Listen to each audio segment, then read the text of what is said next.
എറണാകുളം ഇടുക്കി ജില്ലകളുടെ അതിർത്തിയായ തട്ടേക്കണ്ണിയിൽ കാർ 150 അടി താഴ്ചയിലേക്ക് മറിഞ്ഞ 4 പേർക്ക് ഗുരുതര പരിക്ക്.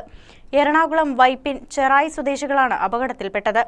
ഗുരുതരമായി പരിക്കേറ്റ 4 പേരെയും കളമശ്ശേരി മെഡിക്കൽ കോളേജിൽ പ്രവേശിപ്പിച്ചു. ഇരുവരുടെയും കാർ പൂർണ്ണമായും തകർന്നു. വ്യാഴാഴ്ച രാവിലെ 11-നും 11:30-ക്കും ഇടയിലാണ് സംഭവം. ഇടുക്കി റോഡിൽ കഞ്ഞിക്കുഴി പഞ്ചായത്തിലെ തട്ടേക്കണ്ണിയിലാണ് അപകടം നടന്നത്. ഇടുക്കിയിൽ നിന്നും എറണാകുളത്തേക്ക് വരികയായിരുന്ന 4 പേരാണ് അപകടത്തിൽപ്പെട്ടത്. റോഡരികിൽ മുറിച്ചിട്ടിരുന്ന പുല്ലിൽ കയറി ഇവരുടെ കാർ നിയന്ത്രണം വിട്ട് കൊക്കയിലേക്ക് മറിയുകയായിരുന്നു. 150 അടി താഴ്ചയിൽ നിന്നാണ് പരിക്കേറ്റ 4 പേരെയും കണ്ടെടുത്തത്. ഇവർ സഞ്ചരിച്ചിരുന്ന സ്വിഫ്റ്റ് കാർ അപകടത്തിൽ പൂർണ്ണമായും തകർന്നു. എറണാകുളം വൈപ്പിൻ ചെറായി സ്വദേശികളായ ഡിക്സൺ, ഷിബു, ജിതിൻ, നിക്സൺ എന്നിവർക്കാണ് പരിക്കേറ്റത്. ഗുരുതരമായി പരിക്കേറ്റ ഇവരെ കോതമംഗലത്തെ താലൂക്ക് ആശുപത്രിയിലും സ്വകാര്യ ആശുപത്രിയിലും പ്രവേശിപ്പിച്ചു.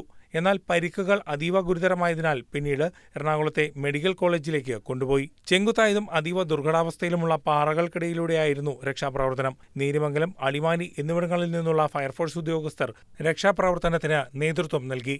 News desk, KCV news.